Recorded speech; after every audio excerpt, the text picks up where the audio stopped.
In 2008, Bethesda released Fallout 3. For fans of the series who had waited 10 years since Fallout 2 for a proper sequel, this was a blessing and a curse. Prior to this, an attempt by Black Isle Studios to create a third game was abandoned, and the series was mired in strange spin-offs such as Fallout Tactics and Brotherhood of Steel. For those reasons alone, you'd think everyone would have been glad that a major developer gobbled up the rights. That developer, however, was Bethesda. Now, we are fans of the Big B here at TripleJump, but not everybody is quite as forgiving. Fallout purists were afraid that the company would gut the series of everything that made it great, and many of them still feel that that's exactly what happened with Fallout 3. We don't agree that Bethesda did that, not yet anyway, but we can't blame anyone who prefers the unnerving, oppressive, and brilliant darkness of the first two games. They're good, we're just in the camp that believes Fallout 3 is also good. All of which is to say, if you don't like Fallout 3, that's okay. But we do, and we're in the mood to celebrate it. In fact, we will be celebrating just about all aspects of it, working through each of the quests in the main game and its 5 DLC expansions, and then ranking them from worst to best. It's really that simple, and the ground rules are no more complicated. We'll be considering how well the quest was handled, the number of options available for completing it, the quality of the rewards, and how interesting the story was. Overall, though, it just comes down to what we enjoyed the most on our own trek through the wasteland. Your list would almost certainly differ. Let us know in the comments how it would differ, but try to do so without outright insulting us, please. Insult us subtly and cleverly instead. 2 additional notes, however, we will likely do more of these lists, so there's no point in telling us that we should have done New Vegas instead. In fact, if even one of you says that, we won't do New Vegas, so behave yourselves. And finally, if you have any other suggestions for games that deserve having each of their quests ranked, let us know in the comments. We've got a fair few ideas of others to cover, but we want to hear yours as well. Let's rank 'em. I'm Ben. And I'm Peter from TripleJump, and this is every Fallout 3 quest ranked from worst to best. Number 59. The Unmarked Quests. Oh, are we starting things off with a big dumping ground at the bottom of this list? Yes, we are. Yes, there are technically more quests in Fallout 3 than the ones you'll hear about momentarily. However, the unmarked quests are almost uniformly not worth discussing in detail. What is an unmarked quest? Well, you know when you run into a ghoul who'll pay you for boxes of sugar bombs, or when you can return Brotherhood of Steel holotags for caps. Those are unmarked quests, and we've just said everything about them that can possibly be said. There's nothing wrong with them, but if we talked about them in any depth, we'd go insane, and frankly, I like what little sanity I've been able to retain over the past few years, and I'd like to hold on to it a bit longer. Admittedly, some unmarked quests are better than others. You can interfere with someone's drug addiction in Megaton, you can boot Dave out of his own republic by messing with an election, you can solve riddles in the Museum of Technology. Those, however, are exceptions, and it's not worth including them if we'd also have to include a dozen more quests that are nothing more than give object to person. To be honest, the exceptions aren't that great anyway, so we're happy burying them in this mass grave. In our hearts, they remain not only unmarked, but unloved and unmourned. Now, onto the actual game. Number 58. Baby Steps. Main Quest. It's worth teaching people how to control your game. Is it worth turning over an entire quest to it, however? Maybe not, but Fallout 3 does at least take the opportunity to set up some backstory as well, and Baby Steps taps into the innate human need to toddle nearer to Liam Neeson. This first quest proper sees you walking, looking, making baby noises.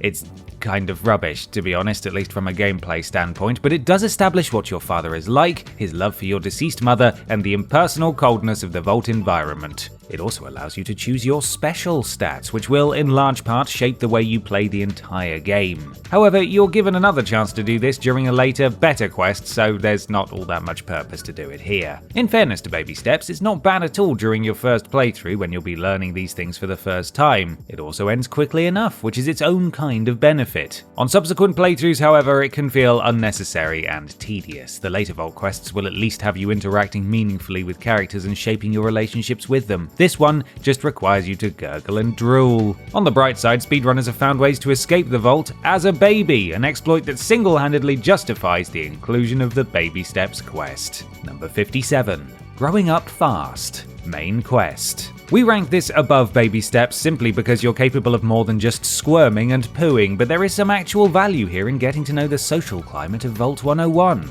After a significant jump forward in time, you attend your 10th birthday party. You meet the Overseer, your friend Amata, your tormentor Butch, and lots of other characters who will be important to this area of the game. In terms of what it teaches you, it's mainly focused on dialogue options, making you acutely aware of the fact that what you say will have consequences, and it ends with a short combat tutorial. Really though, growing up fast is a setup for what comes later, and it's a chance to learn about this world before it's stripped away in favor of a harsher, crueler one. It also offers fascinating insight. You can read a poem by one of the other residents that describes the psychological toll that comes from living in a vault. As you'll quickly learn, Vault 101 was the least terrible vault in the game and one of the least terrible in the series overall. If even living in a normal vault takes a toll like this, I can only begin to imagine what 10th birthday parties in most other ones must be like. But, well, it's not much of a quest, it's just a preamble, and the game will consistently do better from here.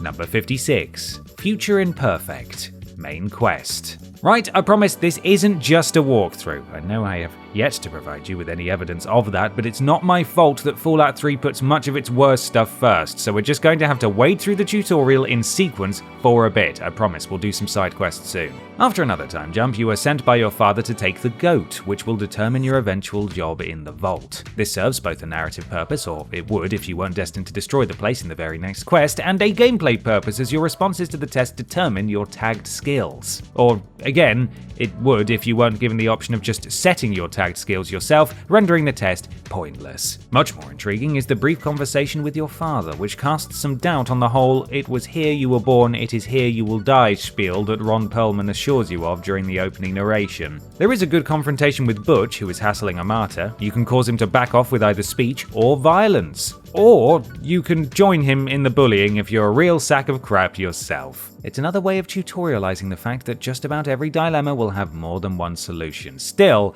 a bit of a naff quest though.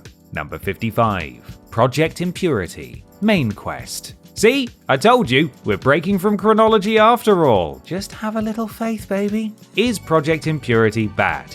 No. But it's the sort of quest that really shouldn't qualify as one. We're only counting it because the game explicitly gives it to you as an objective, even though it boils down to a single decision that you make at the very end of the base game. Before Fallout 3 comes to a close, President John Henry Eden, played by Malcolm McDowell, is revealed to be a Clockwork Macintosh. Because he's evil, he asks you to sabotage your father's work at Project Purity. Instead of providing clean drinking water to the capital wasteland, he'd like you to poison it. Will you?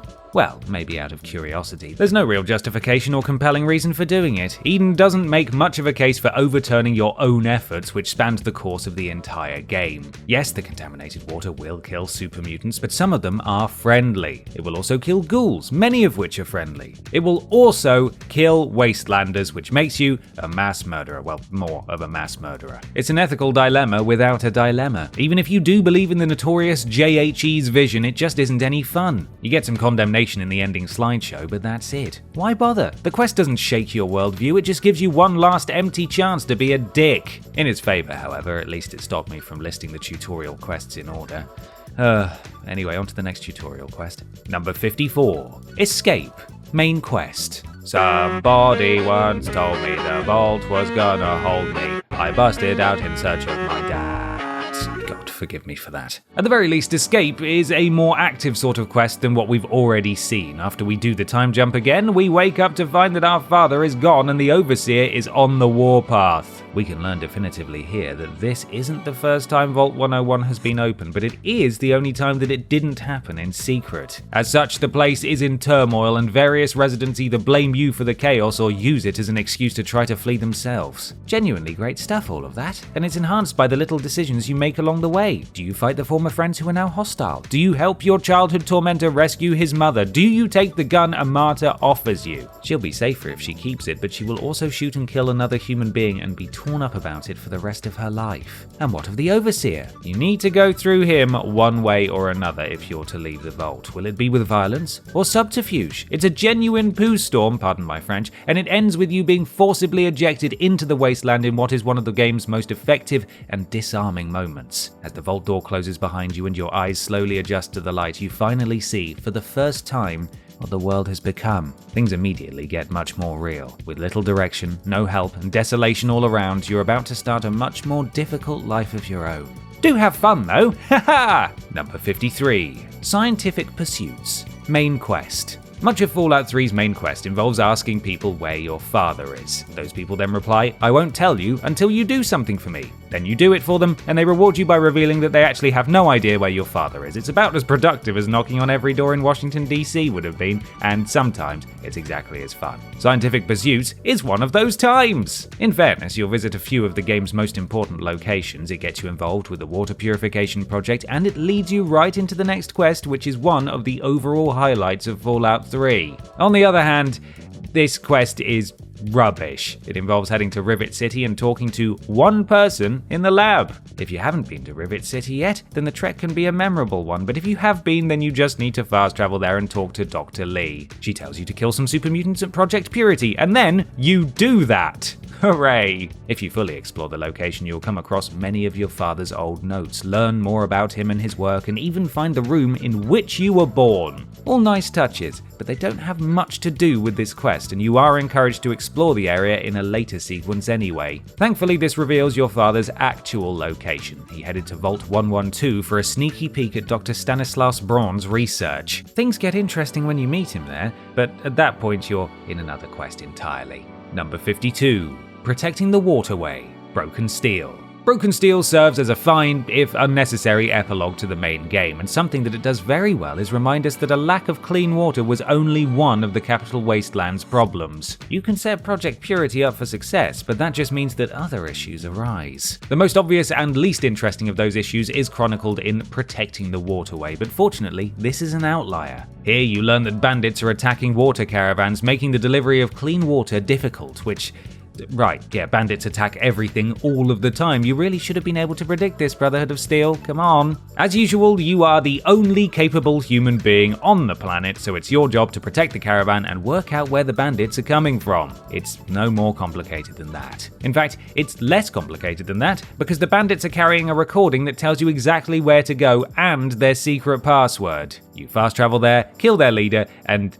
well, that's all, really. It's nice that there's an option to challenge him to a legitimate duel, but there's not much else to this quest. It does turn out that the bandits were less interested in stealing water than they were in shaking down the Brotherhood for protection money, but that ultimately doesn't matter. It's a quest that revolves around shooting bad guys, which is something you'll have done hundreds of times by now. Number 51. Aiding the Outcasts. Operation Anchorage. Releasing Operation Anchorage as the first DLC for Fallout 3 might have been a mistake, as it's probably the weakest, and in terms of execution, the least interesting. It's short, repetitive, and isn't entirely worth playing, to be honest. If you played Fallout 3 and wished that it were like a worse version of a generic war shooter, then you probably found a lot to enjoy, but I'd also wonder why you were playing Fallout 3 at all. It's a game within a game, basically, and dying within a game means that you die within the game. I'm still safe here on the couch in my underpants though, right?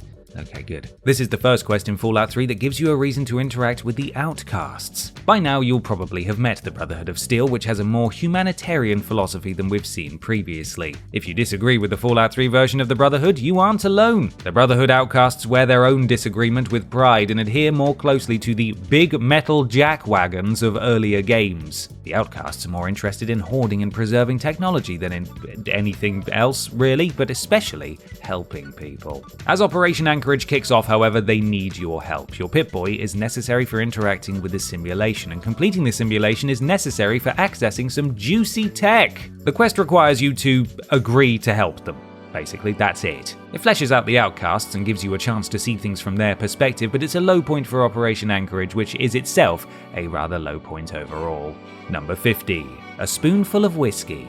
Point Lookout. Point Lookout is great, but you wouldn't know it from this quest, which really shouldn't be a quest anyway. As we discussed in the unmarked quests entry, NPCs will often ask you to collect common items and return them for a reward. That's fine, it helps low-level players to earn money and pacifist players to gain experience, but that shouldn't rise to the level of a trackable quest on your Pip-Boy. So when you meet Marguerite in her moonshine shack, you're in for something at least a bit more interesting, right?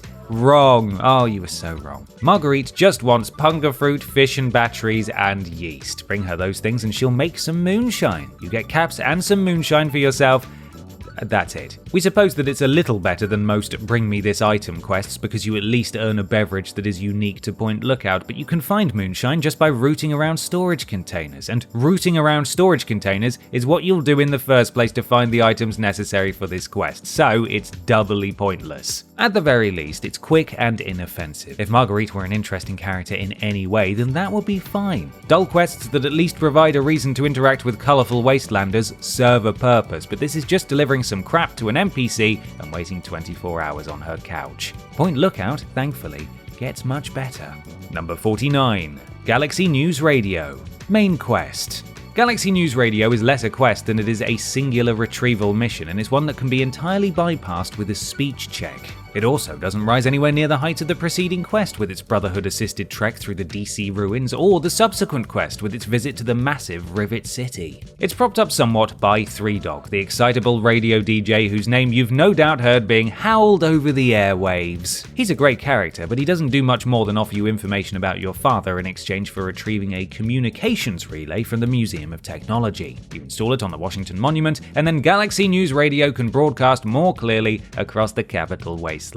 You'll get to hear anything goes as you shoot up Paradise Falls, and that's certainly a nice bonus, but the quest is still quite limp. There are highlights. The Carl Sagan-inspired planetarium sequence is fun, as is the tour of the demonstration vault intended to sell visitors on the concept of a better future underground. But that's all detail around the margins. Ultimately, you don't do much here, and your biggest reward is the ability to move along to a better quest instead. They could have done much more with this one, or at least involved Three Dog more fully. The guy is so charismatic and full of life. Leaving him behind to plod through some monster-infested ruins feels like a missed opportunity. Number 48. The American Dream. Main quest. The American Dream suffers by virtue of it being a quest as opposed to an objective in a different one. After finding the Gek, you are incapacitated by the Enclave and taken to Raven Rock. They strip you of your armor, items, and weapons so that you will pose no threat, which is wise. Then, after a single conversation, they give all of that back to you and set you free, which is not wise.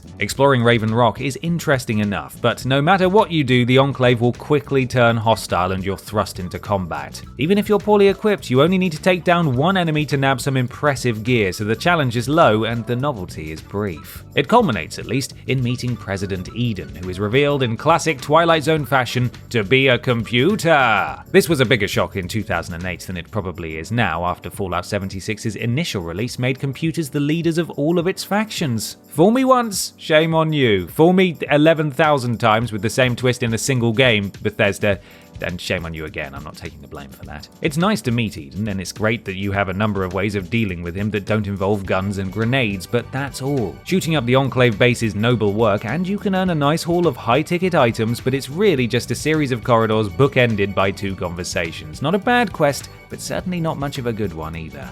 Number 47. An Antique Land. Point Lookout. Another dud from Point Lookout, which is ironic as the reward for the quest is a new kind of explosive. An Antique Land is puzzling. The quest is given by a terminal on a beached ship where you can learn that Bish Energy dispatched a research crew in order to investigate the area's high concentration of natural gas. Your job is to track down 3 soil samples and return them to the ship. That's remarkably easy, and at no point does the quest get more complicated. The idea was probably to give the player an excuse to journey to a few distant points on the map, exposing them to more and more landmarks along the way, but you'd already have to be exploring thoroughly in order to stumble across this quest in the first place. There's a little bit of intrigue here at least. The natural gas accumulation is due to Civil War-era mass graves, and Bish Energy is trying to keep one of its researchers from discovering that fact because they're sure she'd oppose their plan to profit from it. But little about that story was captured on any of the holotapes or computer terminals, so we're just picking up 3 clumps of dirt and depositing them back where we started. Even more disappointing? The biogas canisters you get as a reward are finite, meaning you won't bother experimenting with them. You can sell them, but at that point your reward for this quest was just a pile of caps, which sort of makes the whole thing pointless. More like pointless Lookout, am I right? I'm not right. The DLC is very good overall, my apologies. Number 46. Plix Safari. Point Lookout. With just a little bit more thought and not much rewriting, Plick's Safari could have been an extremely memorable quest. The problem is that Bethesda gave us all of the ingredients but forgot to cook the meal. Plick is a ghoul who runs a high-ticket safari experience. It costs 1,000 caps to get in, which he says is to keep the riff-raff away. Participants get to massacre a room full of ghouls. To be clear, a non-feral ghoul is selling the privilege of killing his feral brethren. That alone is interesting but not enough to sustain a quest. Ask Plick if there's any real danger and he'll say no. He promises that you won't be overwhelmed and he'll only release a few at a time. Actually participate in the safari with 2 other high rollers though, and you're swarmed by massive numbers of powerful ghouls, so many of them in fact that the other 2 will almost certainly die. What should happen next is that Plick should reveal that he was attracting wealthy ghoul bigots with the promise of ghoul slaughter, then deliberately letting the feral ghouls overwhelm and kill them for his own amusement. At 1,000 caps a pop, he never even has to worry about the lack of repeat customers. That could be interesting, but it's not what happens. You survive, Plick gives you a prize, the end. And yet, with one change, handled entirely in dialogue, this could have been great. Plick should have been running a scam, and a morally ambiguous one. Do you kill him and stop this? Or is he right for killing those who expressly come here to kill others? We'll never know, because we didn't get that. Instead, we got a missed opportunity. Number 45. The Waters of Life. Main quest. The Waters of Life sees your father and a team of scientists working to activate Project Purity, an enormous water purification facility that may serve as the salvation for the capital wasteland. The quest itself, though, involves you clearing out Jefferson Memorial of enemies, which ultimately means moving from room to room, killing everything. Then, as your father and his team set about their impressive work, you have the less impressive task of running around, flipping switches, and replacing fuses. You even have to crawl through a drainage pipe to clear a blockage. I'm your son, Dad! Wouldn't you like to, catch up for a bit? Of course, there will be plenty of time to catch up after the facility is up and running, except that, while acting as your father's plunger, you see the arrival of the Enclave. This is a genuinely great moment, framed perfectly as you are stuck helplessly within a pipe watching your father's work get interrupted by powerful foes. Now you need to reunite with the team, which means moving from room to room and killing everything. Eventually, you witness your father's final sacrifice, stopping the Enclave at the cost of his own life, hoping to keep the dream of clean water alive a little longer.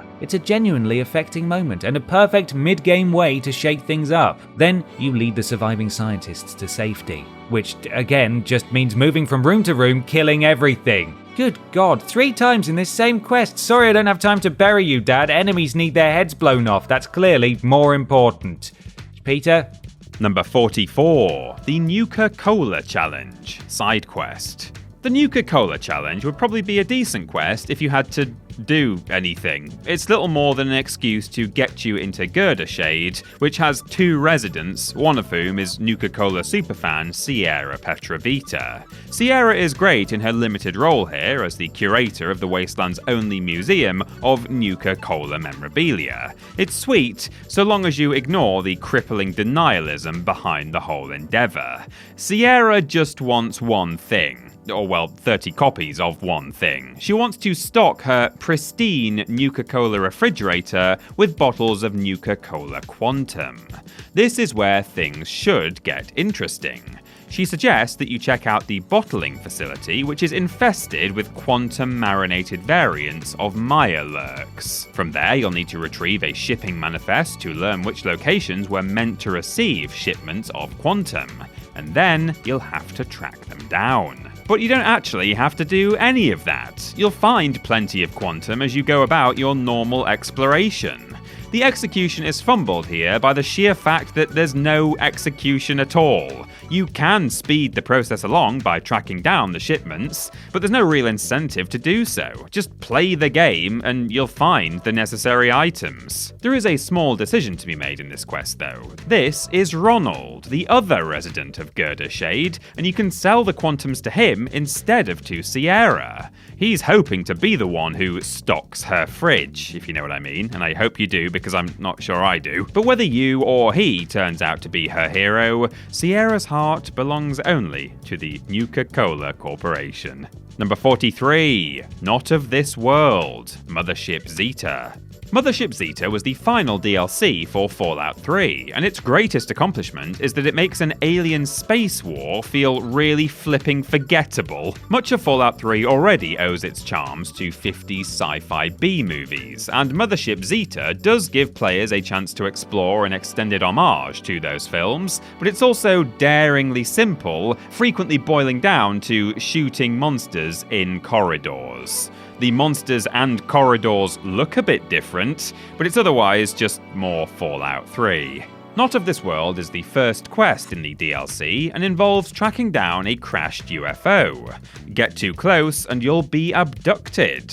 Fortunately, the aliens pop you into a cell with Somar, who suggests you and she stage a fistfight in the hopes of getting the aliens to break it up. Do that, punch a couple of aliens to death, steal their goodies, and you're right into the aforementioned corridors. There is some fun stuff to find along the way, such as other abductees and their panicked recordings, but it's far too straightforward to feel like a space adventure. Throughout the DLC, you'll get some nice new weapons, but their limited ammo makes them unappealing to use in combat back on Earth. Still, we can't complain, and energy weapons users will almost certainly appreciate the variety. Eventually, you'll link up with Sally, a child who was abducted around the time the bombs fell, making her 200 years old, apparently. Good for her for retaining her youthful enthusiasm. At some point, the quest stops and another one starts. More or less Mothership Zeta in a nutshell then, but it does get a bit better from here. Find out more later. Number 42, The Guns of Anchorage, Operation Anchorage. There's an interesting idea in Operation Anchorage which essentially strips your options back and forces you to engage with powerful enemies on the fly. With your massive arsenal removed and your mountains of stimpaks inaccessible, you are going to war. It's a great idea, but the execution doesn't really live up to the promise. When you begin the Guns of Anchorage, all of your loot is replaced with a knife, a 10mm pistol, 3 explosive charges, a stealth buoy, some bobby pins, and combat armor. None of that comes anywhere near the instant win weapons you will have accumulated by this point outside of the DLC. This does a decent job of making you feel like an ill-equipped soldier in a dangerous battle, which is good because that's what you are. Your enemies are better equipped. I could probably just say your enemies are equipped, which is better than what you are, and your normal loop of killing them all, looting the bodies, and upgrading your gear isn't quite what this simulation is about. You'll instead be relying on health and ammo dispensers positioned at key points on the map, requiring you to really think about what you're doing, how you're doing it, and how much ammo you'll be using along the way. The main objective involves destroying 3 large artillery guns, which requires little thought as you follow linear paths from point to point. Centering a DLC entirely around combat is fine, as long as the combat is actually fun. If it isn't, well, you see the problem. Number 41, Paving the Way, Operation Anchorage. In keeping with the "it's only a simulation" and Bethesda only expended minimal effort ethos of Operation Anchorage, the Guns of Anchorage just ends with you being teleported directly to another location, where a general tells you that the Paving the Way quest can begin now. It's abrupt and disorienting, but being as Operation Anchorage is basically just a big shooting gallery, that's probably okay. Weirdly, for being a shooting gallery, you can only play through it once. Exit the simulation, and you can never come back. That's another missed opportunity, as different difficulty settings or ways to remix the program could have led to some much-needed replayability. We're bumping this part of the DLC up a bit though, as it allows for some nice customization. You can choose what equipment you bring with you, for instance, and you can select your squad mates. Being as you can't come back to experiment with different combinations though, that's not much of a bonus. And being as your squad mates are made out of rice crackers, just like every other Fallout 3 NPC, they won't be of much help either. But, it's something, I suppose. You've got 2 main objectives this time, destroying fuel tanks and securing a listening post. But they're no more involved than the previous 1 objective, and they still require little more than advancing, shooting, and advancing again. It's harder than the rest of Fallout 3, but Operation Anchorage also lacks just about everything that makes Fallout 3 fun. The engaging characters, the interesting twists, the reflective atmosphere, very little of that is here. It's full of sound and fury, signifying nothing. On the bright side though, it's over almost as soon as it begins. Speaking of which, number 40, Operation Anchorage. Operation Anchorage. Don't worry, that's the last time I'll say Operation Anchorage in an entry name. We're at the end of the DLC, thank goodness. And when you finish it, you can potentially get a good perk and some great gear, including the nearly indestructible winterized T-51B power armor. Good stuff, which does elevate the finale a bit above what came before, at least. The meat of the quest itself is also maybe a hair better than the previous quests. You have to shut down a pulse field in order for the soldiers to advance, and it culminates in an encounter with General Jing Wei, the commanding officer of the Chinese army. You can even convince him to take his own life with his sword rather than fight you. I thought seppuku was a Japanese thing rather than a Chinese thing, but who am I to argue with the fictional programmers of a war simulation in the optional DLC of a Bethesda video game? It's the culmination of just a few hours of content, and that content wasn't anything special to begin with, but hey, it's over and we get to talk about more interesting things soon. In fact, we get to talk about them right now. You've completed the simulation and unlocked the armory, but the Outcasts start to question the wisdom of letting you waddle off with whatever you want. Some of them think you've earned it, but others would rather kill you and keep it for themselves. A brawl ensues, and you'll get to put your new weapons to good use as you fight your way out. That is nice, but even nicer is the fact that Operation Anchorage is now over. And that's the last time I'll say Operation Anchorage in this entire video. Excellent. Number 39. Hearing Voices. Point Lookout. Working with Desmond the Dapper Ghoul, it's your job to work out why exactly the local tribal population has become so interested in smashing his mansion to bits. Well, it's not his mansion, but he does live there now, and he does seem to enjoy owning all of the goodies inside, so he's understandably curious. This mainly involves asking around the Ark and Dove Cathedral, where you can find Nadine, the missing girl who kicked this whole DLC off in the first place. She sort of hates it here, and you don't really have to twist her arm to get her to leave, but for the purposes of this quest, your attention will be drawn elsewhere anyway. Eventually you'll learn that a man named Jackson leads the tribe. Track him down, and you'll find that, like all church leaders, he follows the instructions of a talking holographic brain. That's the entire quest. Even so, there's good stuff here. The tribe is more interesting than the suicidal bandits they first appeared to be when you met them. Nadine is amusingly detached from everything that happens around her, and the talking holographic brain, Professor Culvert, if you please, even gets close to being an intriguing character. We won't learn more about him until much later on, but it's funny to hear him giving direct instructions to Jackson, only for the latter to try and interpret them as spiritual metaphors. The boss brain just wants you to torch a mansion and kill a ghoul, Jackson. This is not a parable, it's just murder. Get over yourself, man. Number 38, Death from Above, Broken Steel. Less a quest than a set piece, Death from Above is at least striking in the moment. Basically, once Bethesda appended "it's just banter" to the ending of the base game with Broken Steel, it had a bit of work to do. How could the Brotherhood still be struggling now that it has its mega weapon, Liberty Prime? That thing eats Enclave soldiers for dinner, and I'm only partially convinced that I mean that metaphorically. Death from Above evens the playing field again, and it does so quite well. After you wake from your coma, you're asked to take Liberty Prime on his walkies so he can do his business. It's basically a smaller scale replay of the Take It Back Walk of Pain, with you and some Brotherhood soldiers watching Gigantor demolish an Enclave base. But then something unexpected happens. An airstrike destroys the robot, and in a flash, you and the Brotherhood have to rely on yourselves again. Oh, poor Liberty Prime. He died as he lived, spouting talking nonsense about communists. And that is the quest, really. I mean, it's not, so I shouldn't have said really, but you get the picture. You storm the base to work out what happened, but work out what happened means shoot lots of things and check a terminal, so there's not much more to it. Still, all Death from Above really needs to do is reset the scene after the climax of the main game, and it does that. It does it with all the grace of a cow on stilts trying to navigate traffic, but still, it does it.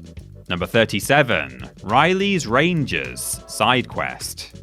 Riley's Rangers feels like a placeholder quest, as though someone on the development team came up with a good starting point but never had time to flesh it out. It's certainly not bad, but considering how interesting it could have been, it's almost impressive how little of an impression it leaves. While exploring Underworld, you can find Riley recovering in a clinic. Speaking with her reveals she just barely escaped a catastrophic encounter with super mutants. It turns out her squad of rangers are still trapped there on the roof of a building, unable to escape. So it's up to you to shoot some monsters. Oh no, sorry, actually that's it. I thought there'd be more. It's up to you to shoot some monsters. Riley is an interesting character. Her rangers, when you meet them, are full of personality, and the idea of a mercenary squad on the side of justice, the intentional opposite of the game's marauding Talon company, is a solid one. Riley's rangers are technically heroes, but they're also egotistical bullies. They're not paragons, in other words. Their violence is just against deserving targets. The quest itself only involves walking through 2 buildings and repairing a lift, however, and the fact that Riley's Rangers could survive just fine for months on that rooftop before you ever bother to save them makes the entire thing feel rather hollow. They might as well live there for all the actual danger they're in. Most of the elements of a great quest are here, but it never goes beyond that. Number 36, Holy Water, Broken Steel. Another issue raised by the availability of clean water is found in this quest, which sees Megaton wondering where the heck its shipment has gone. It turns out that their water has been waylaid not by bandits or other evildoers, but by a sweet old woman. This is Mother Curie, a child of Atom, who believes that the shipment was an answer to her prayers. The children of Atom worship radiation and pray to be absorbed into Atom's glow. Hideous nuclear death, basically. So she's been irradiating the water and welcoming parishioners with it. Most of those parishioners die after drinking enough of it, but others become ghouls. We're not sure which ones we would call the lucky ones, but Curie sees either outcome as a big success. So good on her for staying optimistic. The truth is, she's not all there, and she's actively doing harm, but she's also not hurting people intentionally, and it's up to you to decide how to stop her. There's the guns blazing route, of course, but you can also irradiate yourself enough that she thinks you're the actual prophet of Atom. It's that little glow behind my eyes, isn't it? Gets them every time. It's not the most complicated quest, but there's the germ of an interesting idea here, and Curie's ghoulified congregation is unnerving enough that it sticks in the mind no matter how you choose to resolve things. It's also nice that one of the water delivery issues doesn't involve anybody acting selfishly. Curie truly believes that she is helping others, which means the quickest and easiest solution, involving your trigger finger, probably won't be the one that you're eager to carry out. Number 35, Among the Stars, Mothership Zeta. At this stage of your UFO escape attempt, you'll need to venture outside the ship. To do that, you'll need to find a spacesuit. To do that, you'll need to defrost a captured astronaut. And to do that, you'll need to defrost a whole host of alien abductees. It's basically just an extended excuse to meet and interact with people who've been abducted from different time periods, but that's good, because that's exactly the sort of fun stuff we wanted more of from Mothership Zeta. There's Elliot, a pre-war medic who participated in the Battle of Anchorage. I didn't say operation, I just said Anchorage. There's Paulson, a Wild West cowboy who does and says all of the mandatory Wild West cowboy stuff. There's Toshiro, a samurai from the early 17th century. Then there's Colonel Hartigan, an astronaut who's dead, saving literal minutes of writing and recording time for Bethesda. He's basically a necrotizing spacesuit dispenser at this point. Each of these abductees, including the dead one, has a bit of a backstory to uncover, which is nice. None of it is particularly deep, but the trope of superficial characters with identifiable quirks fits the B-movie theme of the DLC well enough. The quest culminates in a spacewalk sequence that sees you activating a teleporter on the outside of the ship, and that's good because the rest of it revolves around entering rooms, killing all of the aliens inside, and then entering more rooms to kill all of the aliens inside those ones. You can enlist the help of your unfrozen fellow space travelers, but they don't actually add much interest to the proceedings aside from the extra firepower. Number 34, Thought Control, Point Lookout.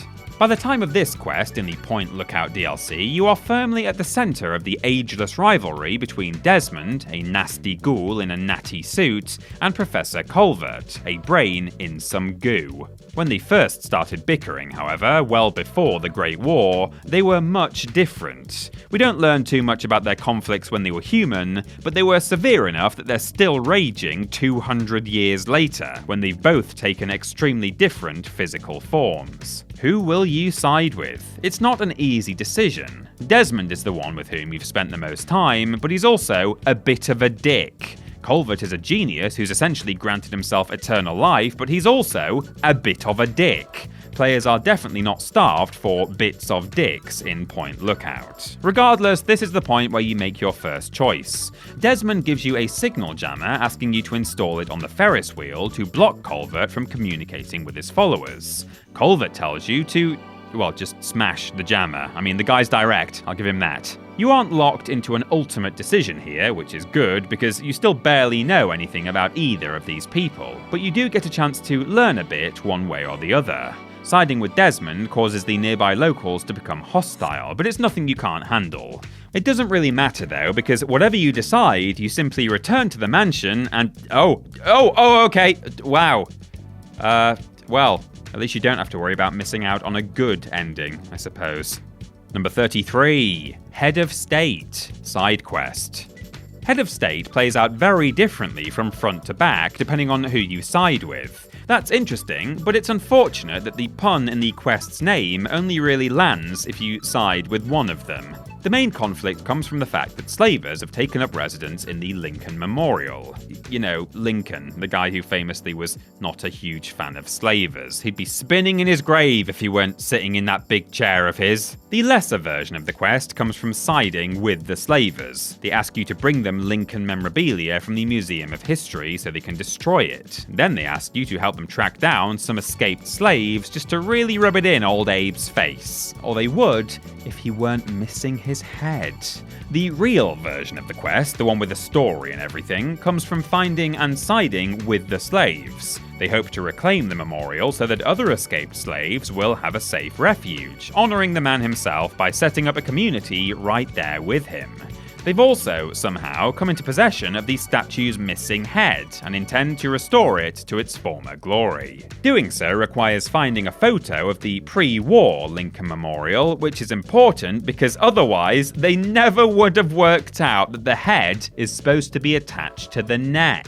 You can also find Lincoln's repeater, which is one of the better weapons in the game. You'll have more fun using it than you had getting it, but still, it's a great reward. Number 32, Picking Up the Trail, Main Quest. After everything at Project Purity goes, in scientific terms, arse over tea kettle, it's up to you to get things back on track. This involves exploring two of the most insular and interesting communities in the game, and Picking Up the Trail shines in both cases. The first is the Brotherhood of Steel Citadel, the second is Little Lamplight, a community of children from which residents are exiled when they turn 16. Where do they end up? Well, we'll talk about that later. Little Lamplight is a fascinating and fun idea, but to get in, you'll need to rescue 3 of the Lamplight children from slavers in a completely different, also memorable quest. And in order to do that, you'll have to do a quest for the slavers, which can be difficult to stomach. In short, the cute little town full of kids concept veers off in a far less cute direction, and it does so very quickly. That's genuinely interesting, but those are also different quests. We like that they're nestled within one tiny goal here of gaining access to Little Lamplight, but aside from the neat way in which they're intertwined, picking up the trail can't get too much credit for them as separate quests. And yet there's the disappointing fact that both quests can be bypassed by speech checks and caps. For your own sake, don't do that. Both of them make picking up the trail far more interesting and enjoyable. You're only punishing yourself if you miss out on them. Number 31. Shock Value. Broken Steel. Shock Value has some additional value, if only because it gives the player a reason to explore Old Olney. The town was accessible in the base game, but there was never that much incentive to visit the place, being as it's infested by death claws. One of the quantum shipments from the Nuka-Cola challenge could lead you nearby, and Vault 92 is quite close, but the odds are good that once you see an empty town swarming with powerful enemies, you'll probably just keep walking. Shock Value pushes you right into the depths, however, in order to recover a Tesla coil for the Brotherhood of Steel. This gives you a reason to explore, and even lets you get some Enclave-controlled death claws on your side. On your way to the power works, you'll discover the remnants of an aborted ghoul community beneath the town. It's unclear or not whether they knew about the death claws before they tried to establish themselves here, but either way, it's obvious that they didn't know how much of a threat they'd be.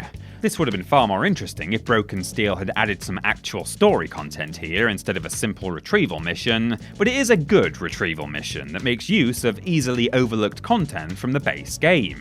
Also, you get the Tesla Cannon, which is a great weapon that allows you to blast Enclave vertibirds right out of the sky. There's little in the way of complication or thought behind this one, but it's woven gracefully enough into existing content that we can't really complain. Number 30. Into the Pit. The Pit. Into the Pit rates rather highly for an intro quest, which basically only needs to shuttle the player from the capital wasteland to some other isolated location. It does excellent work establishing the feelings of danger and oppression to come. As is more or less standard, things kick off with a radio broadcast on your Pip-Boy. Follow that signal and you'll meet Werner, our monocular guide to the horrors ahead. He's from the Pit, which used to be Pittsburgh. He tells you that the Pit is even worse off than most other communities. It's essentially a gigantic slave economy, infested with mutants and lorded over by brutal guards, and the slaves are dying of disease. But Werner also says that the leader of the slaves, Asher, has a cure. Werner just needs your help obtaining it. It's not going to be an easy or pleasant mission, as you might expect, but the opportunity to cure and free dozens of slaves is compelling enough, and doing so means posing as a slave yourself. You can smuggle in a small weapon, and that's it. You're going to be plunged into a desperate struggle for survival, but it's the only way to help others out of that same struggle. Oh, sometimes it's not easy being the good guy or good girl. You'll have to do plenty of fighting before the quest kicks off proper, and when it does, you're captured. Suddenly, you're no longer posing as a slave in the pit, you are a slave in the pit. How's that for immersion? Number 29. This galaxy ain't big enough. Mothership Zeta.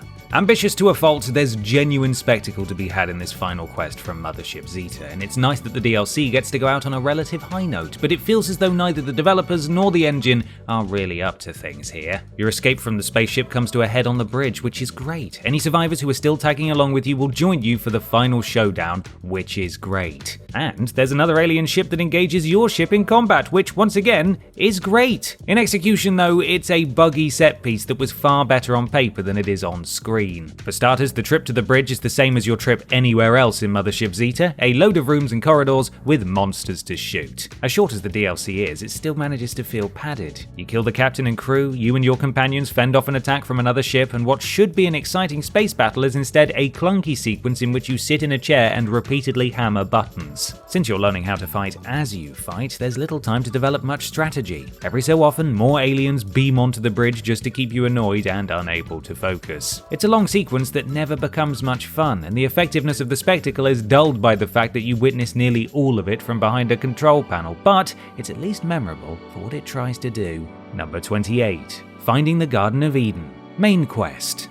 Finding the Garden of Eden is bolstered by strong narrative, but there's surprisingly little interactivity beyond repeatedly pulling a trigger. The quest requires you to infiltrate Vault 87. Don't worry about exfiltrating though, the Enclave takes care of that for you. This vault is the home to horrific experiments with the forced evolutionary virus, Super Mutant Soup. Basically, that stuff helps you win first prize in the Shrek lookalike competition, but also causes you to massacre the judges, rendering the whole thing moot. Vault 87 is also home, however, to the Garden of Eden Creation Kit, the GEC, which is required to get Project Purity operational. The vault is appropriately dingy and dangerous, bursting with both mutants and radiation. All of that is great, as is the sad story you can uncover about the adults in the vault sealed away from their children who were trapped in the nearby lamplight caverns. And you get gaming's greatest reward for high karma. Forks, a near indestructible super mutant who actually, thinks. He's a Fallout 3 highlight in himself, and it's nice to sit back and watch him do the head smashing for you. All of that is great, but it's also, to be honest, just some violence that unfolds in some corridors. Finding Vault 87 takes some interesting twists. Forks is wonderful, and there's some great punctuation from the Enclave, but the repetitive core of the quest holds it back. Number 27.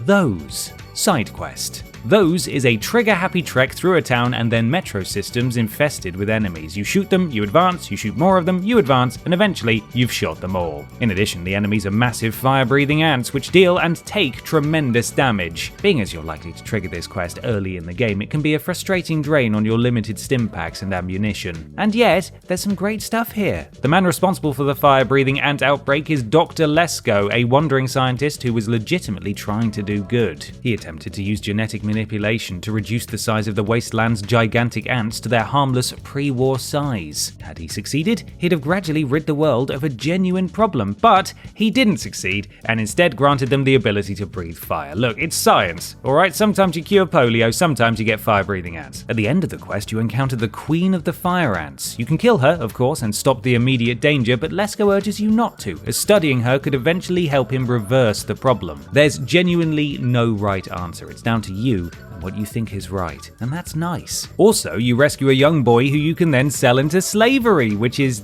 less nice. The more humane option is to take him to live in Rivet City with his aunt. That's a fun joke. Or it would have been, except he says that she's his cousin. Oh, Bethesda, you were so close to wrapping this up with some great wordplay. For shame. I bet New Vegas would have done the wordplay. Number 26. Unsafe working conditions. The Pitt. If things seem to be moving a little quickly with the Pitt, it's because the entire experience is broken into 3 marked quests. The first one gets you into the Pit, the third one gets you out of the Pit, and so the second one, this one, is basically just the Pit. This is the main experience of the DLC. Reducing it to a single quest does it a disservice, but that wasn't our decision. We just do as we're told, so we don't upset our slaver overlords. Here you meet Midia, who knows about the cure and will help you, but before you'll get anywhere near it, you have to do some unpaid work, because you're a slave. If you somehow missed that development in the first quest, you get reminded of it many times over, as ultimately you spend the whole of unsafe working conditions just being a slave. You'll be sent to forage for steel ingots in the steel yard, an area infested with trogs. This will hammer home exactly how serious the disease is, as these monsters are just people who fell to the infection. It's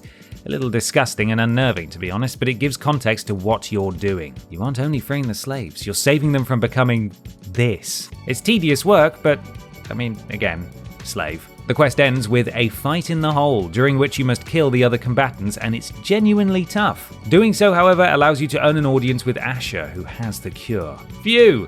Everything should be just fine from here on out. Number 25. Walking with Spirits. Point Lookout. This one ranks higher than it otherwise would due to its atmosphere alone. In order to earn the trust of the residents of the Ark and Dove Cathedral, you'll need to gather seeds from the large punga fruit deep within the sacred bog. It's crawling with enemies as you'd expect, but it's a fairly straightforward retrieval quest, until you do the retrieval, that is. Collecting the seeds causes the fruit to release a gas that knocks you out. You recover quickly, but things aren't quite the same. Trees look like violins, you can hear enemies but not see them, the sky is beneath you and the ground is above. love. Additionally, you'll find many familiar sights twisted just enough to unnerve. Your mother's skeleton, exploding Nuka-Cola, satirical bobbleheads, corpses of characters such as Amata and Elder Lions. Eventually, you'll find the bomb from Megaton, all while images of active bone saws and sewing needles dance around you. It's effective and disconcerting, and it's all because, as you'll learn later, the ferryman Tobar has collected your unconscious body, cracked your head open, and cut out just a little bit of your brain as a souvenir for himself. You can confront him about it, and he won't even pretend that he's got a good reason. He just enjoys doing it. And he makes it clear that even with that hobby, he's probably killed significantly fewer people than you have, so can you really take the high road? The answer is yes, I can, and I can also shoot him to death and reclaim my missing grey matter, thanks for asking. Number 24. Agatha's Song, Side Quest. Agatha's Song is about as warm and comforting as a quest can get, considering the fact that you spend most of it fighting giant crab monsters. Agatha is an elderly woman living alone after the death of her husband. She has radio equipment and some out-of-tune instruments, but is essentially just passing the last of her years in near total isolation. Until you come along, of course. If you're friendly to her, she can ask you to grant one last wish. She's aware of a family member who entered Vault 92 with her Soir Stradivarius, a priceless instrument that, thanks to its sturdy case, is still in working condition. This requires both locating the vault and fighting your way through the waves of giant crab monsters who inhabit it, which makes for dull work, but it can be saved by the backstory of Vault 92 that you can uncover. In fact, you can learn about Vault 92 and every other vault in this video, in which we ranked every one of them from worst to best. Go on, but after this one, and then go watch it. Do this for her, and your reward is the knowledge that you've made a genuinely sweet person very happy. Also some money if you extort her. And if you do, who is the real giant crab monster? It's you. You are. Additionally, you'll get another radio station added to your Pip-Boy, allowing you to listen to Agatha play classical music whenever you'd like. There's very little in the way of challenge or ethical dilemma in this one, but that's probably for the best. It's one isolated moment of sweetness in the entirety of the Capital Wasteland, and we'd have it no other way. Number 23. Following in his footsteps. Main quest. This is a quest only in the loosest sense of the word, and yet it ends up being a rather good one. What really elevates it is how likely you are to have it hanging around for a while. While seeking your father, the residents of Megaton will all point you towards Colin Moriarty, the owner of the local tavern, but they'll warn you that he's also a real dick. He knows where your dad went, but that information comes at either the cost of doing his dirty work, paying his fee, or stealing from him. Either way, you learn that your father went to visit Galaxy News Radio, but you're cautioned that it's a dangerous trip. This gives you a reason to complete tasks for strangers, because you likely won't survive without good weapons, good armor, and a massive cache of support items. When you're ready, you'll meet up with Sarah Lyons, a Brotherhood of Steel hotshot who escorts you to the station, slaughtering super mutants all the way. It even culminates in the spectacle of fighting a behemoth in the Galaxy News Radio Plaza. By the time you finish the quest, you'll be well equipped, have a better understanding of the game's geography, have some powerful allies in the Brotherhood, and be that much more prepared for the horrors of DC. It's worth noting that it's possible to fail the next quest, which itself is called Galaxy News Radio if you kill 3Dog before speaking to him there. That triggers a new quest called The Search Continues, but it's not really a quest, it's just a reminder to keep looking for your dad. We're not covering it here because there are no actual objectives associated with it, and also because you killed our beloved 3Dog. Hang your head in shame, hang it. Number 22. The Amazing Aquacura. Broken Steel. Aquapura, as you'll have seen by this point in Fallout 3, is the name given to the freely available water that flows from Project Purity. Visit Underworld, however, and you'll see signs pointing you towards the similarly named Aquacura. You'll find a bewigged ghoul named Griffin there, a flim-flam man peddling the mysterious beverage, selling it to other ghouls as a miracle cure that will restore their skin to pre-war smoothness, and Griffin is noticeably tight-lipped about what the living F Aquacura actually is. Do some legwork and you'll learn that Griffin has purchased an entire shipment of water from the Brotherhood that he doesn't need because he was trying to prove that the Brotherhood wouldn't sell to a ghoul. When they did sell to a ghoul, he got stuck and he needs to unload it to recoup his loss. Griffin renamed and rebranded the beverage as Aquacura, which is nothing more than clean water with a little dab of radiation to keep the ghouls coming back. It's an extremely short quest, but there's a decent decision to be made here. Griffin is clearly wrong to sell snake oil, but he's not selling it at a huge markup. And while he's certainly lying about the regenerative properties of Aquacura, he's able to justify it to himself by saying that it brings a little bit of hope to the Wasteland's most hopeless. Griffin is one of the few Broken Steel characters who feels like an actual character. It would have been nice if he were in the base game just so he could have had more to do. Number 21. Blood Ties. Side quest. Blood Ties feels like a quest that's missing around half of its content. It starts very well. In Megaton, you meet Lucy West, who is by far one of the least insane people in the entire wasteland. This early in the game, it's a relief to come across someone who has retained her faculties and decency. She asks you to deliver a letter to her brother in the town of Arafu. It's a simple request for a friendly person. Arafu is almost entirely defenseless, however, and has been targeted by a gang called The Family, which recently slaughtered the local livestock. Investigate Lucy's family house and you'll find her parents dead as well. That's all good stuff, and much of what you discover about The Family is good as well. They're essentially a community of vampires, or cannibals, or just massive dingbats. But they aren't very unreasonable, and their leader, Vance, even condemns the group's actions in Arafu. That was not the way he wants them to behave, and he is firm that they are not to behave that way again. Lucy's brother is with them, and you can decide whether or not he remains a member of the group. But that's it. What's here is very good, and it's nice to see that The Family is more nuanced than expected, but it does seem to be missing something, as though someone sucked some of the blood right out of it. Number 20. Strictly Business. Side quest. Strictly Business is the only pure evil side quest in Fallout 3, and it's one that's impossible to justify ethically. At most, you can say that you're performing some small amount of evil today so that you can do a greater amount of good tomorrow. Be sure to explain it that way to the families of the people you bring to the slavers. They'll be sure to understand. To enter the slaver community of Paradise Falls, you'll need to do a little contract work for them. Specifically, you'll be asked to retrieve VIPs from across the capital wasteland, and while they're not perfect people, they may not deserve to have explosive collars around their necks. From least to most evil, there's Red, the doctor at Big Town, recently kidnapped by super mutants and nearly eaten like a bone-in chicken wing. She's been through enough, we think. Then there's Flack in Rivet City, a real dingus on a dinghy, kind of a knob, but that probably doesn't warrant a lifetime of literal slavery, call me soft. Susan Lancaster at Tenpenny Tower is a former slaver herself, but she did try to leave that life behind, which should count for something. Then there's Arkansas, a sniper who tries to kill you. He's quite clearly the most deserving target. Right? He literally shot at you for no reason, except for the fact that he thought you were a slaver coming to capture him, which, now that I've taken this quest, I realise was a completely justified fear. You don't have to complete Strictly Business. You can either pay a bribe to get into Paradise Falls, or you can pump every last slaver full of hot lead. Frankly, I think that's just as valid a solution, but you're not getting in for free. To enter Paradise Falls, you either have to pay with your money, your ammo, or your self-respect. Number 19. Big Trouble in Big Town. Side quest. Big Town is where the residents of Little Lamplight go when they turn 16. It's said to be a place full of food and games where they can live out their adulthood in peace. In reality, as you can see by the fact that there are very few residents, it's easy pickings for super mutants. It's basically a meat market for them, meaning that the Little Lamplighters themselves don't realise how unlikely it is that any of them will make it to adulthood. That's a great reveal, as is the fact that the town is populated by well-meaning residents who are utterly ill-prepared for survival. When you find Big Town, you learn that their doctor was kidnapped by super mutants, and you're asked to bring her back. So far, so straightforward. Where the quest really shines, though, is in the fact that you can teach them what you've learned about survival, helping them to have a fighting chance in the future.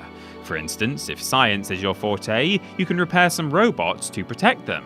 If you like accidentally blowing off your own leg now and then, you can teach them to use landmines. It's a great way of not only acknowledging your own character's growth, but of being a force for good that goes beyond, shooting the bad guy. All of that is great, but it's also over in an instant, and it doesn't have nearly the kind of impact that quests in Tenpenny Tower, Rivet City, or Megaton can have.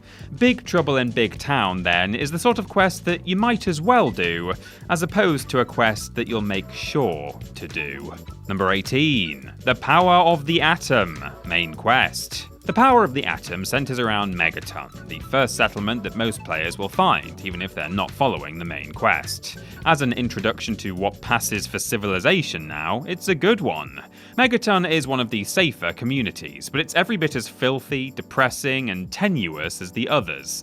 Why is it tenuous? Well, because one of the themes of Fallout 3 is that whenever you get a large number of people together, there will be conflicting viewpoints, and the less willing that people are to work through them together, together, the more willing they will be to do something brash, to the point that they go from being a community to being several factions pulling in different directions, weakening the whole. That's why it's tenuous. Well, that and the big unexploded bomb in the middle of town.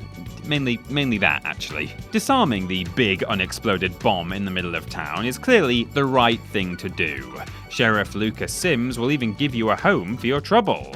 But Mr. Burke in the bar has another suggestion. Trigger it to blow, wiping Megaton off the map. And you'll get a much nicer home in the luxurious Tenpenny Tower as well. There's a clear, morally correct answer here, and the game never hides that. What it does try to do, though, is tempt you with a more personally beneficial outcome.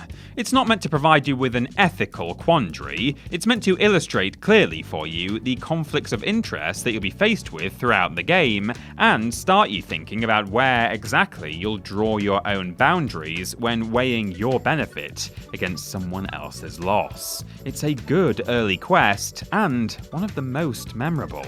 Number 17. The local flavour. Point Lookout. If you played Far Harbor in Fallout 4, you know that the main DLC begins when you're asked to search for someone's missing daughter, who left of her own accord to join a small community in an isolated foggy area that's only reachable by boat. Point Lookout begins with one key difference, in that it's DLC for Fallout 3 instead of DLC for Fallout 4. Otherwise, yeah, same situation.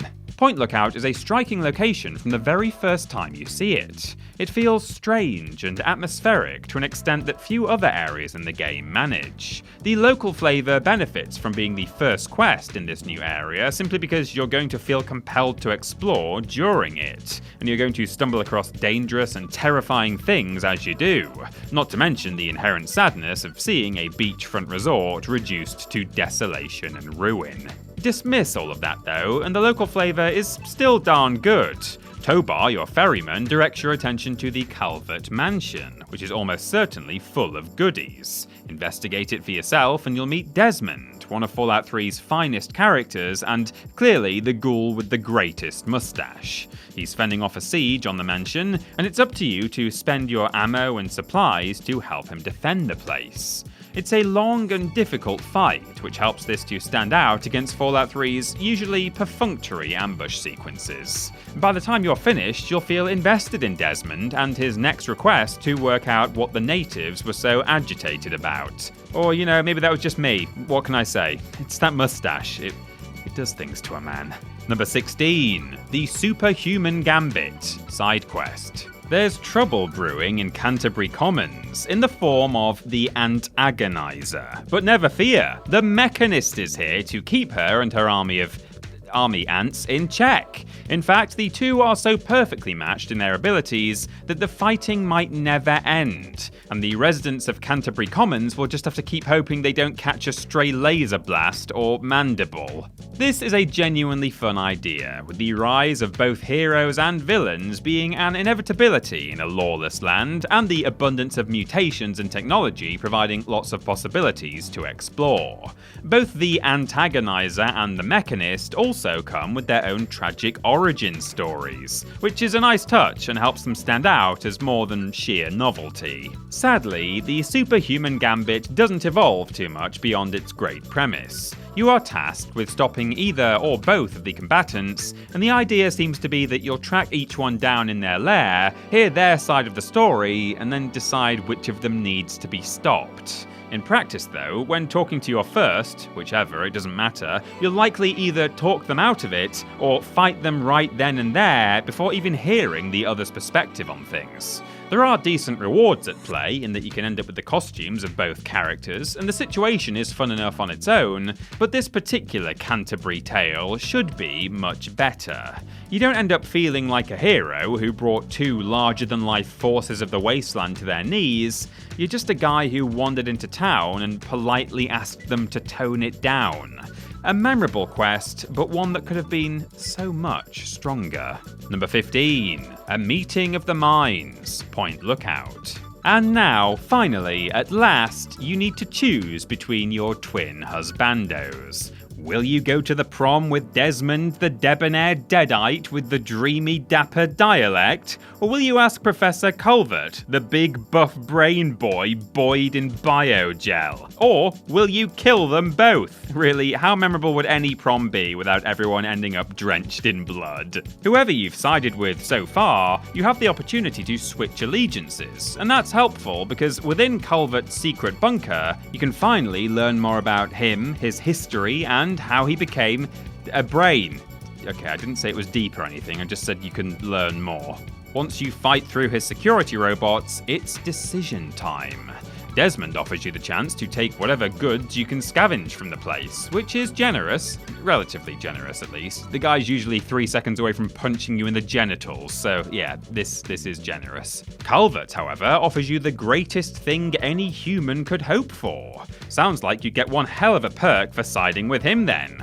Instead, it turns out that he defines the greatest thing as death, and he tries to kill you. Either way, this centuries-long squabble finally comes to an end, as the two come face to face for the first time since the war, and you get to choose who, if anyone, lives to squabble another day.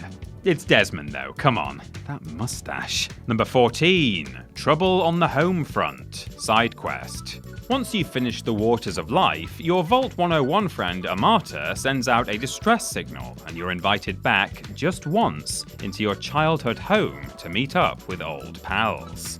At least whatever old pals you didn't kill in Escape, anyway. You learn that a schism has developed. Amata and the other rebels wish to open the vault door and commune with the Wastelanders. The Overseer wants to keep things sealed. It's your job to pick a side and convince the other to step down. This is one of the more interesting dilemmas. The Overseer is genuinely attempting to keep his people safe. You can find evidence of that on his computer. But the friends you grew up with are old enough that they should be allowed to decide for themselves.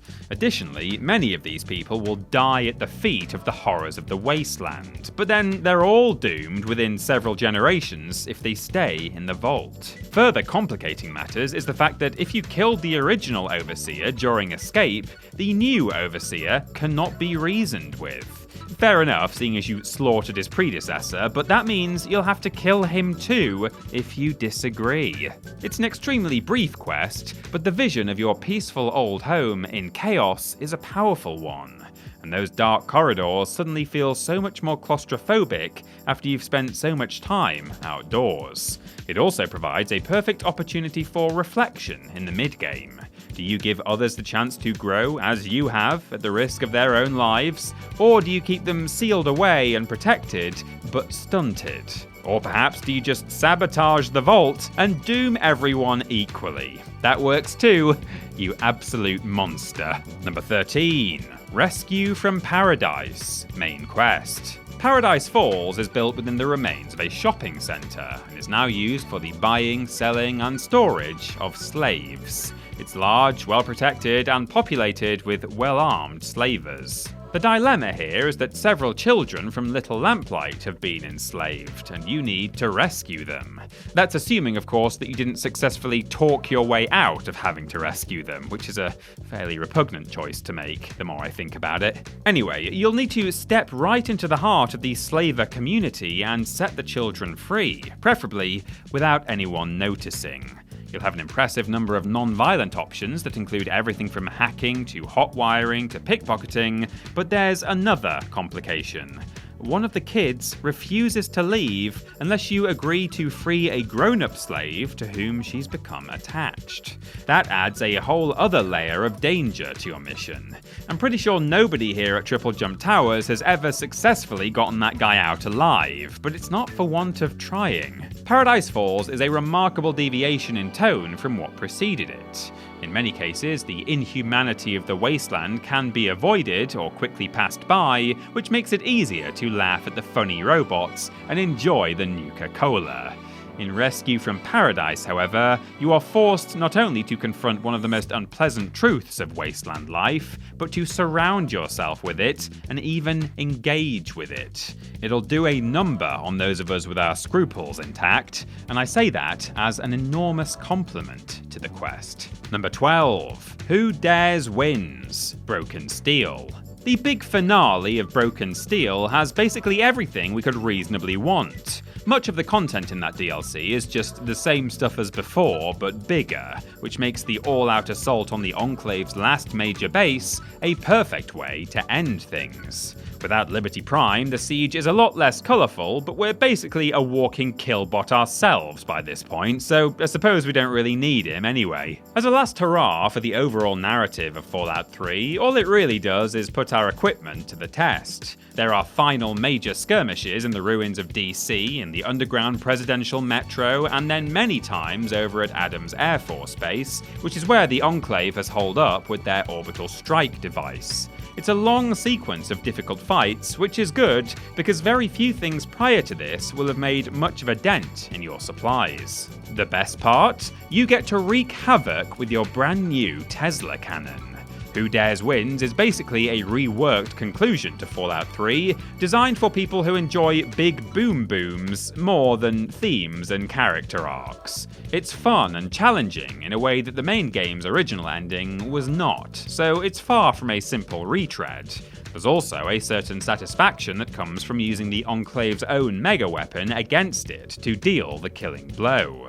It's a messy, clunky conclusion to some messy, clunky DLC, but it's an appropriately climactic one and a heck of a lot of fun. Number 11. Stealing Independence Side Quest. In Rivet City, Abraham Washington runs the Capitol Preservation Society, full of American political artifacts. Is the safest place for these things a boat that has already started coming apart? Why not? It's the apocalypse, after all. He hires you to retrieve the Declaration of Independence from the National Archives, regardless of whether your character looks anything like Nicolas Cage. It's a straightforward retrieval quest, but two other characters make it memorable. The first is Sydney, a relic hunter who tracks down rare documents for a living. She's basically a Tomb Raider, but for books. So a Tome Raider then. She is surprisingly one of the most well-rounded and best-acted characters in the entire game, having more personality and charisma than most of the actual companions you can recruit. She has an interesting history, personal goals, regrets, and, other things that make characters feel real. Interesting concept, eh, Bethesda? She also survives most of the fights she's in, which is, again, a sadly notable difference between her and your actual companions. Fight far enough into the archives and you'll indeed find the Declaration of Independence guarded by a robot programmed to act as Button Gwinnett, one of the real-world signers of the Declaration. You can get the document from him in a number of ways, from violence to conspiring with him on a forgery meant to fool the Redcoats, that's most of us here at Team TripleJump. And Bethesda's commitment to the bit is impressive. Many quests have multiple solutions, which is great, but few of them are as amusing as humouring a robot who's convinced that he's an architect of American democracy. Number 10. Free Labour, the Pitt. Free Labour is the bit that everyone remembers about the Pitt, and for good reason. It's striking, and whatever you may have planned to do earlier in the DLC, there's a good chance you'll have a reason to think twice here. You finally get to meet Asher, and you can learn his history. He's ex-Brotherhood of Steel, left for dead by his squad after an explosion in the Pittsburgh ruins. He's not a good guy, obviously, but the truth is at least a little more complicated than you probably expected. The same can be said of the Cure itself, which does exist, just not in the form that you probably hoped. The Cure is Asher's infant child, Marie. To be more clear, Marie is immune to the disease that plagues the Pit, and so she may be the key to finding a cure. Not quite as straightforward as raiding the medicine cabinet, is it? You can leave Marie with her parents, who are indeed seeking a cure, but don't have much incentive to share it with their own slaves. Or you can take Marie to those who do intend to share the cure, but don't have much possibility of successfully developing one. Of course, the correct, in air quotes, course of action would be to leave the child where she is, but this is a family of slavers in the middle of an almost literal hellhole. And you'd be condemning all the slaves here to a lifetime of disease, so things aren't quite so cut and dry. All you can do is make a decision and justify it to yourself. That's a big part of what makes the Pit as good as it is, and it's entirely due to this particular quest where you finally understand what you've been fighting for, and then maybe wish you hadn't joined the fight in the first place. Number 9. Take It Back. Main quest. Right, let's get your angry comments out of the way up front. Take It Back was the correct ending for the game. Broken Steel retconned your death and added a bunch of story content, and that's okay. But the entire narrative thrust and the themes of the game built towards your personal sacrifice for the sake of the wasteland. All throughout Fallout 3, you meet characters who do and have done appalling things for the sake of their own survival. Your father ends up being one of the few people willing to sacrifice himself in service of a better world for others, and now, here at the end of the game, it's your turn to decide whether or not you'll do the same. Of course, we can't pretend that Take It Back didn't have issues long before Broken Steel negated it. For instance, you couldn't ask your radiation-proof companions to do the job for you, and you potentially had 3 of them. To be clear, this isn't asking someone else to sacrifice their life instead, as you could with Sarah Lyons. This is literally asking someone to do something that won't harm them in the slightest, but which will kill you in an instant. That's a significant oversight that really should have been addressed, and it was addressed in Broken Steel, where it didn't matter anyway because you do somehow survive the very radiation surge that killed your father. It's clumsy no matter how you look at it, but the original ending at least had some kind of thematic resonance, and it still gets admirably close to making its point. It was the right conclusion to the game, and we think it's worth celebrating for that reason alone. Oh, also there was apparently something about a big robot that shoots at things while you follow it through the ruins of DC. I don't know, that was probably quite cool too. Number 8. The Velvet Curtain. Point Lookout. The Velvet Curtain is easy to overlook in a casual playthrough, as nothing directly points you towards it. The best hint you get is that Tobar the ferryman suggests you check out the Homestead Motel if you need a bed, though he certainly doesn't make it sound appealing. Do so, investigate the correct room, and you'll find yourself learning about and then tracking down Chinese spy Wan Yang. The trail of pre-war breadcrumbs is genuinely intriguing. Yang infiltrated America and made the Chinese government suspect that Americans were even more stupid than they looked. In truth, America very quickly learned that Yang was a spy and apprehended her. Big deal, right? A spy got arrested, she got what she deserved. Until the trail leads you to the horrific Turtle Dove detention camp based on America's real-life detention camps during World War II. There you'll find evidence of cruelty and torture, as well as Yang's body, making it clear exactly how she spent her final weeks before the bombs fell. It's an appreciably dark twist to a fascinating quest, and good on Bethesda for drawing attention to actual wartime atrocity. Confirming the death of Yang, you can finish China's mission, the destruction of a submarine stranded in American territory. Blow it up, and you'll be led to a room containing your reward, where the Chinese government has arranged for their agent to be gassed to death. It looks like these spies never actually had any reward waiting for them. They'd die at the hands of either government. It's still Fallout, of course, so completing the quest nets you a fancy new weapon, but the twists and turns along the way are a lot of fun and appropriately distressing. Number 7. The Dark Heart of Blackhall. Point Lookout. One of the most intact and impressive buildings in Point Lookout, especially after Culvert Mansion goes up in smoke, is Blackhall Manor. The elderly Obadiah Blackhall is there, and he's willing to pay a hefty sum for the return of a book. What book? Oh, it's nothing. Just the Krivbekna, which is this universe's Necronomicon. He won't tell you what he wants with it, but he also plays dumb, assuring you that it's just a normal book in spite of what anybody else says. Leave the mansion and you'll meet Marcella. Blackhall sent her on the same mission, but she was ill-equipped to retrieve it from the creepy ritual site of the Swamp Folk. She begs you to return it to her instead, as it holds dark powers and she knows how to destroy it. She can't promise you anywhere near as much money, but you'd be doing the world at large one actual hell of a favor. The choice is yours. Deliver it to Blackhall and he'll get up to all manner of dark arts at his creepy shrine, and you'll just have to be okay with whatever terrors they unleash upon the wasteland. Deliver it to Marcella and you'll find her dead, killed by Blackhall's mercenaries, just to make it clear that this guy shouldn't be trusted with access to genuine monsters. The best part of the quest, though, is the fact that it uses the Dunwich building in the base game to fully resolve things. That was a spooky and unforgettable environment, so giving it an actual use here is very welcome. You learn from a holotape that Marcella planned to bring the Krivbekna to the Dunwich building and press it into the obelisk in the basement, which you can indeed do for yourself, destroying the book and saving the world from more horror. It's a great use of a great location, and it elevates an already unnerving quest to something truly special. Number 6. Oasis. Side quest. Oasis takes place in one location, requires very little work to finish, and centers on exactly one decision.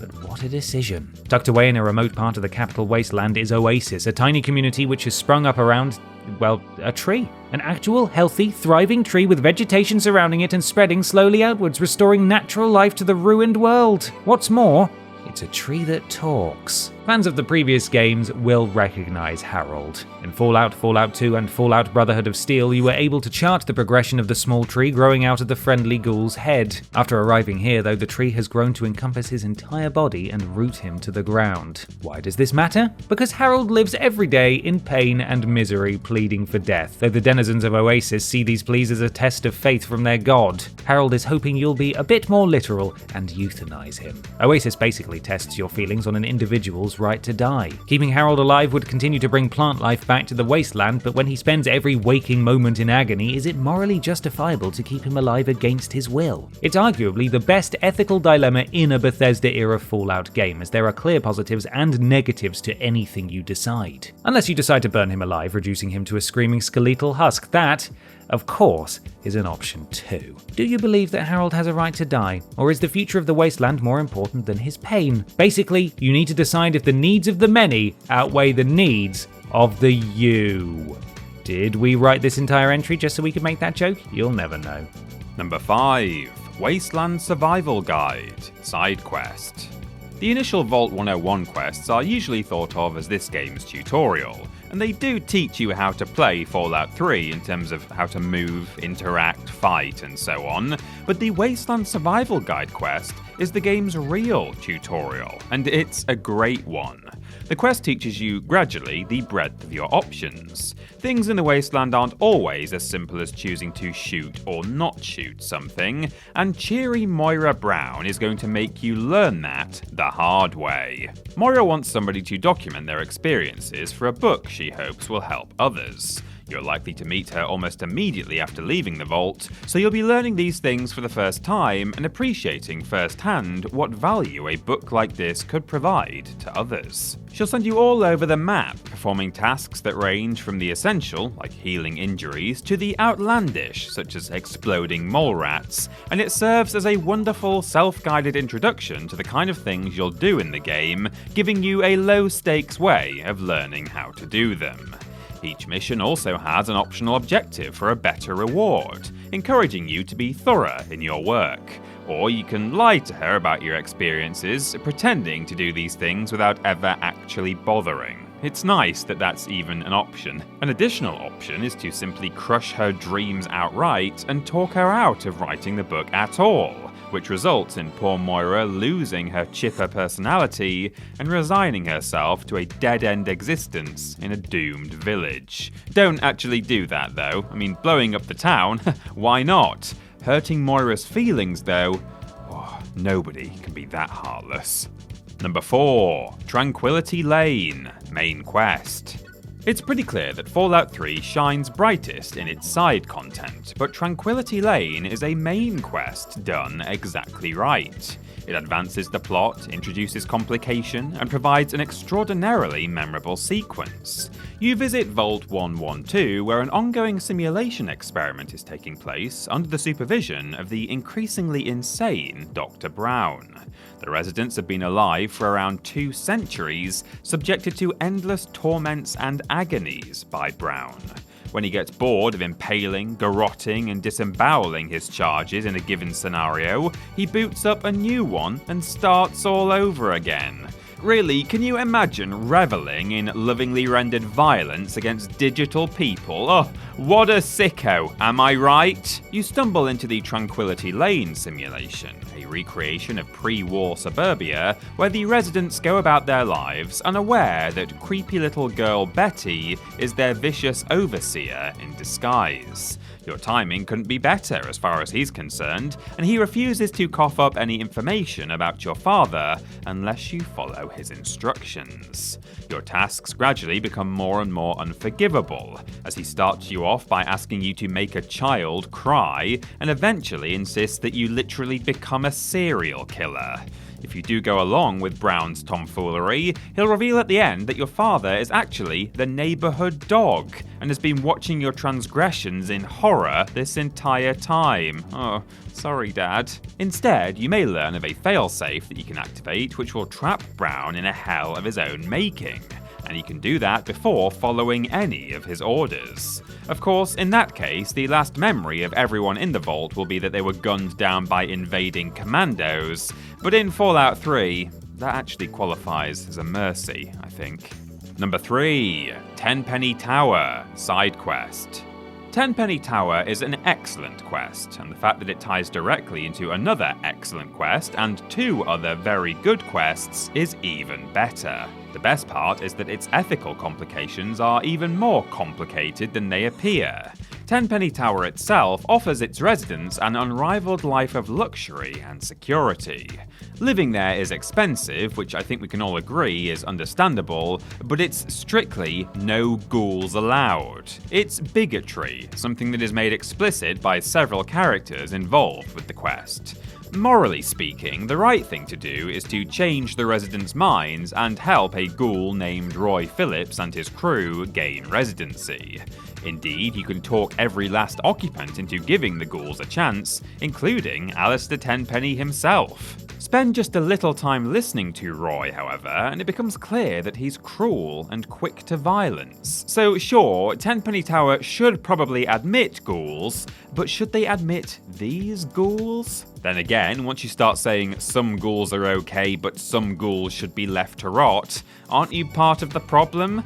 But then yet again, Roy's personality flaws, even major ones, mean that he doesn't deserve safety and comfort. It's a complicated decision, and the ramifications are huge. Help Roy and his ghoul friends move into Tenpenny Tower, and things go great. For like an hour. Return and you'll find that there are no smooth skins left. Roy started an argument which escalated into violence, and that escalated further into all-out slaughter, with Roy and his crew killing every resident. And yet, you did make the right decision, right? Siding with the bigot would have definitely been the wrong thing to do. Yes, surely everyone should have the right to prove themselves one way or the other. We shouldn't be convicted on somebody else's biases against us, should we?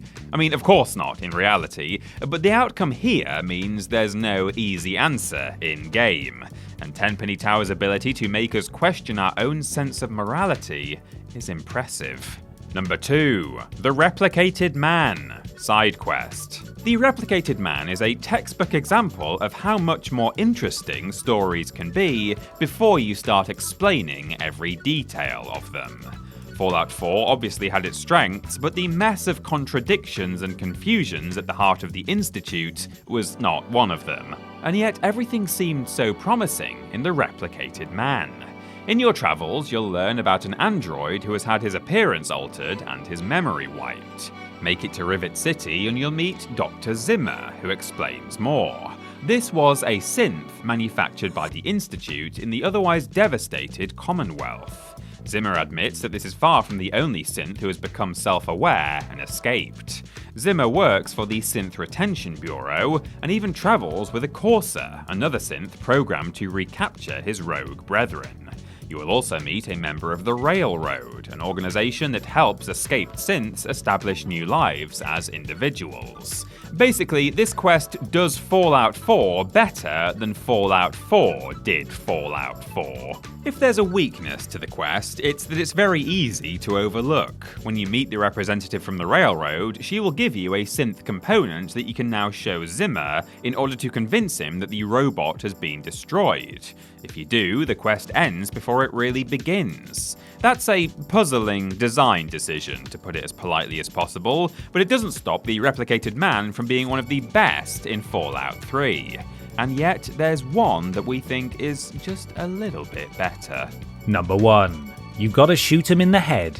Side quest. You Gotta Shoot Him in the Head is everything great about Fallout 3 in one delightfully sprawling package. As you explore Underworld, you'll meet Mr. Crowley, a no-nonsense ghoul who is tired of being kicked around by smooth-skinned humans. And hey, good on him! By this point in the game, you'll have met a number of great people who just so happen to be ghouls. And Underworld itself is one of the most peaceful and safe communities on the map. I'm with him. He'll ask you, however, to take out some big-shot bad boys who delight in keeping ghouls down. Also, he wants you to execute them with headshots, like zombies, a term which has become a slur that humans use against ghouls. Some further investigation throws Crowley into sharper relief, however.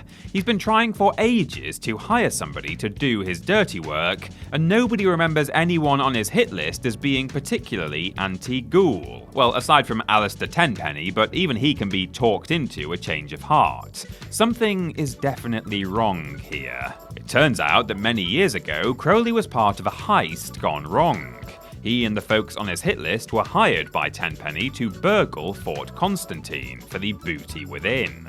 Things fell apart, each of them kept a key to the fort as a memento, and that was that. Until now, when Crowley decides he wants all of the keys so he can raid the fort himself. The people on his list were never bigots, he just wanted their keys and wasn't above hiring some wasteland dimwit to take them out. It's a fun complication to what seemed like a fairly straightforward quest, and what you do with that information, whether you kill anyone, collect any keys, help Crowley, refuse him, or even double-cross him, leaves a lot of room for creativity and role-playing. Your legwork for the quest will introduce you to a few great characters as well, such as the boisterous Dukov and the President of the Republic of Dave, whose name is...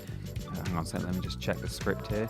Dave, apparently. All of that, and the fact that the quest has a great reward, makes You Gotta Shoot Him in the Head a real standout. Even better is the fact that if you asked 10 different players, there'd likely be little overlap in exactly how they chose to finish it. It's a great quest with several layers of narrative that the curious can uncover. There's an excellent reward and there's lots of room for creative resolutions. For those reasons and more, we're giving this the nod as the best quest in all of Fallout 3. Although honestly, we'd probably have given the number one spot to You Gotta Shoot Him in the Head for the name alone. You would have done too. Go on, admit it.